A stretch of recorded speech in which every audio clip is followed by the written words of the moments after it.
আলেম বিদ্বেষী মানুষদের ঘরে আলেম বা হাফেজ তৈরি হয় না। আমি বহু মানুষ দেখেছি নামাজি মানুষ দাঁড়িয়ে আছে, দিনদার, কিন্তু হুজুরদের পিছে লাগার একটা বদভ্যাস আছে। এই মানুষগুলো আমি দেখেছি তাদের সন্তানদেরকে, আমি অনেককে ব্যক্তিগতভাবে চিনি, অনেক চেষ্টা করছে, মাদ্রাসা ভর্তি করাইছে, এখানে গেছে ওখানে গেছে, মাদ্রাসা পাল্টাইছে, মাগার মানুষ হয় নাই। দেখুন, সন্তানকে কোরআনে কারীমের হাফেজ বানানোর জন্য সর্বপ্রথম পদক্ষেপ হবে সন্তানের বাবা এবং মা, তারা সন্তানের জন্য আল্লাহর কাছে দরখাস্ত জমা দিবে, দোয়া করবে, আবেদন করবে, আল্লাহ আমার এই সন্তানটাকে তোমার কোরআনের হাফেজ, আলেম, দাঈল আল্লাহ বানাইতে চাই, সেজন্য তুমি একটু তৌফিক দিও। এটা হলো 1 নম্বর কাজ। দোয়া করতে থাকবে, একবার না বারবার করতে থাকবে, দোয়ার মধ্যে থাকবে। 1 নাম্বার 2, নিজেরা ভালো মানুষ হওয়ার চেষ্টা করবে। অনেক লোক আছে নিজে সুদখোর, ঘুষখোর, 2 নম্বরই কাজ করেন, হারামের সাথে সংশ্লেষ আছে, আবার এদিকে চান যে ছেলেটা হাফেজ হোক। আপনি আপনার সন্তান যদি ভালো মানুষ হোক এটা চান, তাহলে আপনার উচিত আগে নিজে ভালো মানুষ হয়ে ওর সামনে আদর্শ এবং মডেল পেশ করা। আপনি নিজে উল্টাপাল্টার মধ্যে হাবুডুবু খাবেন আর আশা করবেন যে আপনার ঘরে ফেরেশতা হয়ে যাবে, এটা ভুল। এরপরে যে কাজটা করতে হবে, আপনাকে তওবা করে নিজেরা ভালো পথে চলবেন, 5 ওয়াক্ত সালাত আদায় করবেন জামাতের সাথে, পুরুষ মহিলারা ওয়াক্ত মতো, এবং সালাতের পরে ভোর রাতে দোয়া কবুলের জায়গাগুলোতে বিভিন্ন সময় আল্লাহর কাছে স্পেশাল ভাবে দোয়া করবেন, আল্লাহর সন্তানটা যেন আমি যেই আদর্শে তাকে মানুষ করতে চাই, হাফেজে কোরআন, আলেমে দ্বীন, সেটা যেন হয়, এটা করবেন। এরপর একাডেমিক পদক্ষেপ হিসাবে যে কাজটা করবেন প্রথম, সেটা হলো তার যখন থেকে সে আপনার কথা বলতে শিখে, তারপর আস্তে আস্তে তাকে আরবি অক্ষরগুলো উচ্চারণ করা শেখাবেন। অন্যান্য পড়া লেখা যেগুলো তার জরুরি সেগুলো তো থাকবেই।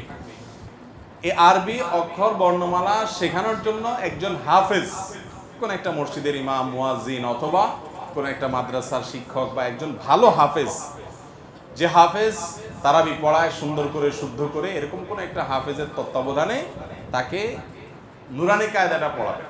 নুরানি কায়দা পড়ানোর 2টা নিয়ম আছে ভাই। একটা হলো যে ঢালাও যে নুরানি আপনার মসজিদে যে আপনার কি বলে কোরআন শিক্ষার আসর আছে, বাচ্চাদের বিভিন্ন হালাকা হয়, সেটা। এটা হলো যে মুসলমানের সন্তান হিসেবে কোরআন শেখা দরকার, শিখে দেয়। এখানে পুরোপুরি শুদ্ধতা লক্ষ্য করা হয় না, অনেক সময় শুদ্ধ হয়, কিন্তু আরো আফার ক্লাসের শুদ্ধতা লাগবে হাফেজ হওয়ার জন্য। এই জন্য ভালো কোনো হাফেজকে দিয়ে তার এই ফাউন্ডেশনটা করতে হবে, যে প্রতিটা অক্ষরের উচ্চারণ হবে 100% পারফেক্ট। এটা হবে আপনার প্রথম পদক্ষেপ। এটা যদি করতে পারেন তাহলে আল্লাহর রহমতে আপনার 6 মাসের কাজ 1 বছরের কাজ আগায় গেল। এটা কিন্তু 1-2 মাসে সম্ভব। আমাদের বেশিরভাগ ভাইয়েরা নিজেরা না জানার কারণে এই জায়গাটাতে ভুল করে ফেলেন। আপনি কিন্তু মক্তবের গতানুগতিক পড়া দিয়ে হবে না।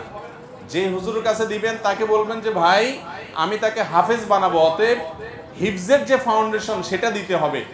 50 তলা বিল্ডিং এর ফাউন্ডেশন আর 5 তলা বিল্ডিং এর ফাউন্ডেশন একরকম হবে?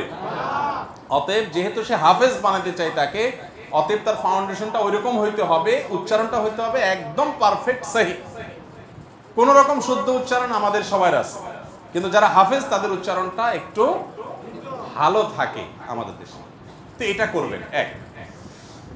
এর পাশাপাশি তাকে হিফজখানায় যখন সে ভর্তি হওয়ার উপযুক্ত হবে তখন তাকে ভর্তি করবেন। সম্ভব হলে বাসার আশেপাশে এমন কোনো হিফজখানা রাখবেন যেখানে আপনি সারাক্ষণ তত্ত্বাবধান করতে পারেন। যদি আসা যাওয়া করে পড়তে পারে খুবই ভালো। আবাসিক থাকা অনেক ফজিলত আছে, উপকার আছে, কিন্তু বাসায় যদি ভালো পরিবেশ দিতে পারেন তাহলে আসা যাওয়াও করতে পারে। আবাসিক দিলে এমন পরিবেশ যেন হয় যেখানে বাচ্চার কোনো কষ্ট না হয়। তার কষ্ট না হয় বলতে এরকম কোনো কষ্ট না হয় যে কষ্টের কারণে সে ভেতরে কোরআনের প্রতি বিদ্বেষী হয়ে ওঠে বা বিতৃষ্ণ হয়ে ওঠে। একজন সাহাবী বলেছেন, লা তুমিল্লা বিহাদাল কোরআন, আল্লাহর এই কোরআন দিয়ে মানুষকে বিরক্ত করিও না। মানুষ যতটুকু নিতে পারে তার চেয়ে বেশি তুমি দিলা, এত বেশি কোরআন পড়াইতে থাকলা যে সে নিতে চাচ্ছে না, তারপরেও জবরদস্তি দিতে চাইলা, তো অতিরিক্ত দিলে সে বিরক্ত হয়ে যাবে। এই জন্য আল্লাহর কোরআন দিয়ে কাউকে বিরক্ত করবা না। সেখানে একটা ছোট বাচ্চা, অতএব সে কতটুকু নিতে পারে, তার চেয়ে বেশি প্রেশার হয়ে যাচ্ছে কিনা, তারপরে টর্চার হচ্ছে কিনা, জুলুম হচ্ছে কিনা, এগুলো লক্ষ্য রাখতে হবে। এইসব বিষয়গুলো আপনি তত্ত্বাবধান করবেন, খেয়াল রাখবেন, মনিটর করবেন। 2 থেকে 3 জন আলেম ভিন্ন ভিন্ন, তাদের সাথে পরামর্শ করবেন কোনটায় দিলে ভালো হয়, কোনটায় মারামারি, অতিরিক্ত টর্চার নাই, এবং ঢালাও বিছানা, এক মশারিতে শোয়া সহ যে ঝামেলাগুলো আছে সেগুলো যেন না হয়। হ্যাঁ, সব দিক থেকে চৌকান্না হয়ে দিবেন। এরপরে কিছুদিন পর পর একজন উস্তাজের মাথা হাতে মনিটরিং করাবেন, ফলো আপ করাবেন যে কদ্দুর আগাচ্ছে বা পিছাচ্ছে। মাদ্রাসার আমলি পরিবেশটা দেখবেন যে ছাত্রদের ভিতরে আমল আছে কিনা, আখলাক আছে কিনা, ভালো কিনা। এই ছেলে মাদ্রাসা ভর্তি হওয়ার পর থেকে তার চরিত্র, তার ব্যবহার, তার আচরণ, তার আমলের প্রতি আগ্রহ বাড়ছে না জায়গা দাঁড়ায় আছে না কমছে, এগুলো সব মনিটর করবেন। আমরা অনেকে আছি যে মাদ্রাসা ভর্তি করে দিছি, একটা পাঞ্জাবি একটা টুপি পরায় দিছি, আর কোরআন আর রেহাল ধরা দিছি, তকরালা দিয়ে দিছি। এখন কি ছেলে হাফেজ হচ্ছে না হাফেজ হইতে গিয়ে আরো নষ্ট হয়ে যাচ্ছে, সেটা আমরা আর খোঁজ খবর নিচ্ছি না। খুব তীক্ষ্ণভাবে মনিটর করতে হবে। আর যে প্রথম যেটা বলছি দোয়া, ওইটা পুরো কন্টিনিউয়াসলি চালাতে থাকতে হবে। আর একটা কাজ করবেন, ওলামা এবং তোলাবাদের মহব্বত করবেন। আমার একটা অভিজ্ঞতা, আলেম বিদ্বেষী মানুষদের ঘরে আলেম বা হাফেজ তৈরি হয় না। আমি বহু মানুষ দেখেছি নামাজি মানুষ দাঁড়িয়ে আছে, দিনদার, কিন্তু হুজুরদের পিছে লাগার একটা বদভ্যাস আছে। হুজুরদের খোঁচাখুচি। হুজুররা ফেরেশতা না, হুজুররা দুধেরও দোয়া না যে তাদের পিছে লাগা যাবে না। ভুল করলে অবশ্যই যেখানে লাগা দরকার যতটুকুটা লাগবেন, কিন্তু কিছু মানুষের নেচারই হলো কি, হুজুর দেখলে একটু খোঁচা দিতে মনে চায়।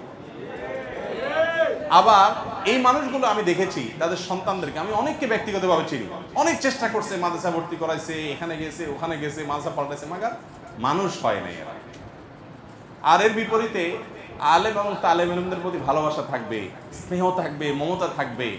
আল্লাহ তাআলা সাধারণত এই ঘরে যদি অন্যান্য শর্তগুলো ঠিকঠাক মতো পূরণ করে হাফেজ আলেম তৈরি করে দেন, আলহামদুলিল্লাহ। অতএব আমাদের ভালোবাসবেন, তালেব ইলমদের ভালোবাসবেন। আল্লাহ আমাদেরকে তৌফিক দান করুন।